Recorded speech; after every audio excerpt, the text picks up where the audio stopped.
Hey guys, Level Cap here. Today we're going to talk about the Bren light machine gun for the support class in Battlefield 5.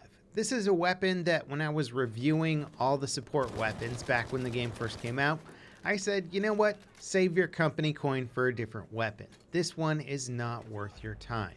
Well, since then it's been patched, and also since then I've kind of come around to thinking about it in a slightly different way. It's a very slow time to kill weapon, but it's also the most accurate light machine gun available for the support class, available to shoot from standing very accurately, and you can deploy the bipod for extreme precision shooting at further ranges.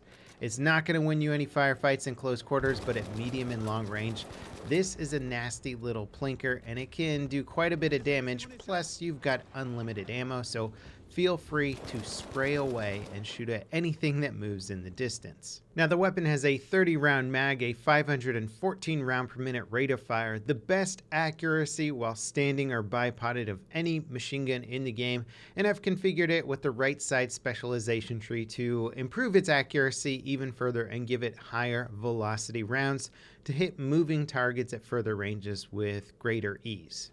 Now, if you pick up the Bren on a map where it is just not suited for the Bren, you're not going to enjoy this weapon. It's got the slow time to kill, which means if you're playing highly aggressively, engaging a lot of enemies in close quarter combat, it's going to be at a disadvantage. You're not doing yourself any favors with this gun. However, if you set it up on a map with long sight lines, even more of a defensive round where you can kind of hunker in behind cover and just pick off targets at range, this gun is great. It can counter snipe, it can deal with anybody at medium or long range, and if you throw the 3x magnification optic on there, it'll give you the accuracy or the visibility needed to deal with those targets. Aiming for the head and mixing some headshots into your kills will reduce the shots to kill by at least one, and that can really help as well. It's definitely got the accuracy to focus on those headshots. And despite the bipod mechanics in this game being, well, less than ideal still, even after they've been patched, the Bren can shoot without the bipod very accurately. But if you're up against some cover, like I am in this clip with some good sandbags nearby, you can engage your opponents, and if the bipod happens to deploy while you're shooting, or if you stand still for long enough for it to, you'll get that added bonus accuracy and can absolutely control your recoil perfectly, headshot and laser beam people at extreme ranges. So it's got that benefit. You don't need the bipod deployed to do well, but if you put yourself in a situation where it can just kind of auto deploy itself or deploy itself randomly, then you just get that extra added bonus accuracy from time to time. If you get clever with it and you start deploying it quickly mid firefight, but you don't feel married to it like with the medium machine guns, you can really start to have some fun with this gun. Dancing around and moving with it also doesn't hurt your accuracy too much. Weapons, any weapon is always going to be more accurate when you're stationary. The more you move, the more it throws off your accuracy and your recoil control and whatnot. But the Bren is so accurate and has such little recoil, especially when spec'd properly, that you can do just fine even while dancing around. And that can make you a harder to hit target at range and especially effective when counter sniping. There's nothing more that I hate as a sniper than a target that's dancing left and right. If you're trying to get those headshots in there, it's going to be very difficult. In fact, more of a game of chance than skill at that point. So if you can dance left and right and maintain accurate fire when taking out targets at range, you become a great counter sniper.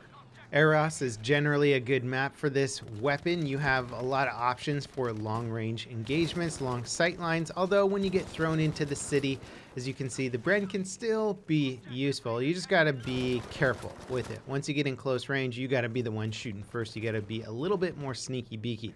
It can certainly hip fire its way out of a sticky situation, but I wouldn't necessarily recommend the hip fire on this gun. Anything else is gonna be better than you at those engagement ranges. But again, here you'll see me employing some sneaky beaky tactics, staying off my opponent's radar, making sure that I'm shooting first, and not really having any engagement range limitations. I think that's what I like most about the Bren, because I love the FG42 as well. It's one of my favorite support weapons. It's just so fast and has good lethality in close range, and it can extend out to medium range, but it's a gun that I just won't even consider using at further ranges. It's too inaccurate, got too much recoil, not enough ammo.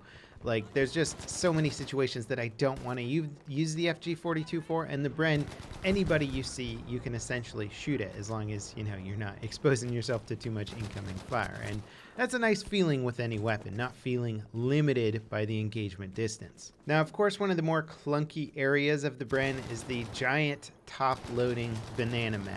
Like, this thing is huge. It takes up your screen when you're running around without ADSing. It can even obstruct enemies.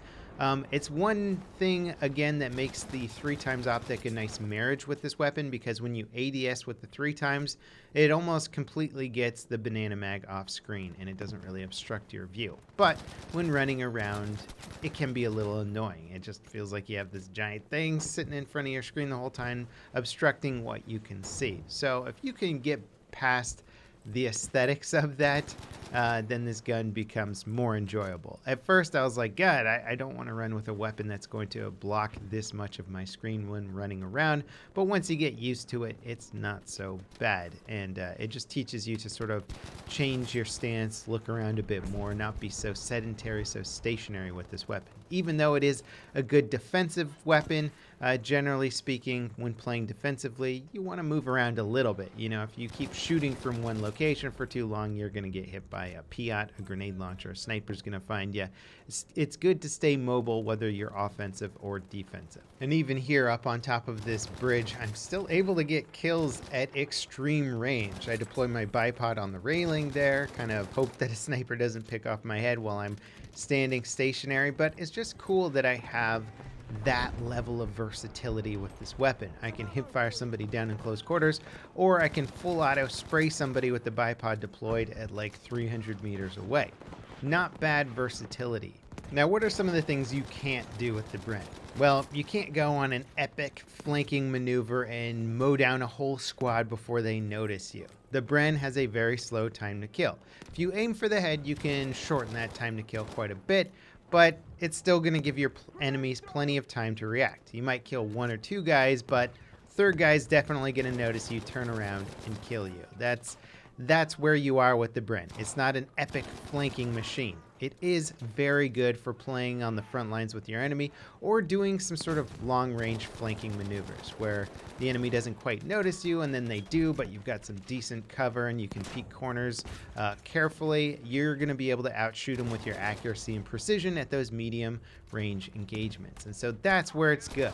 But close range, doing some epic flank, get in there close and find a whole team, it's not going to be able to get a lot of kills for you unless your enemies are like 100% oblivious. And that does happen in Battlefield 5 a lot, more than you might think, but it's just not really designed for that. So if your squad is being very aggressive and going on some crazy flanks, it might be time to put the Bren away. Now, to complement the Bren, I would say either ammo crate or ammo bag is perfect. It depends what map you're playing on and how much extra gadgets you might need. Sometimes if I'm tank hunting, I want that ammo crate so that I can make sure I'm topped off on anti-tank mines or something like that. Make sure I get as much explosive potential next time I run into a piece of armor. If you're playing defensively, you can throw AP mines on there and become like a nasty little class where you can use those AP mines to guard an angle that you can't quite have eyes on at all time. You can really complement this class nicely, and getting your ammo resupply points frequently,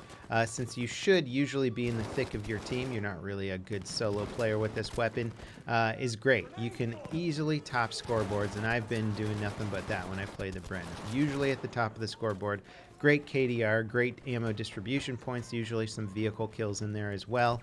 It's a fun gun. It's a gun that I've completely come around to, done a 180 on my overall opinion of, and it's something that you should try out, try ranking up if you haven't before, if the playstyle appeals to you. You can get by just fine with the FG42 if you like playing more aggressively as the support class. The Bren is not that type of weapon, but if you do like that medium range, medium long range engagement, more defensive play, the Bren is a dream come true.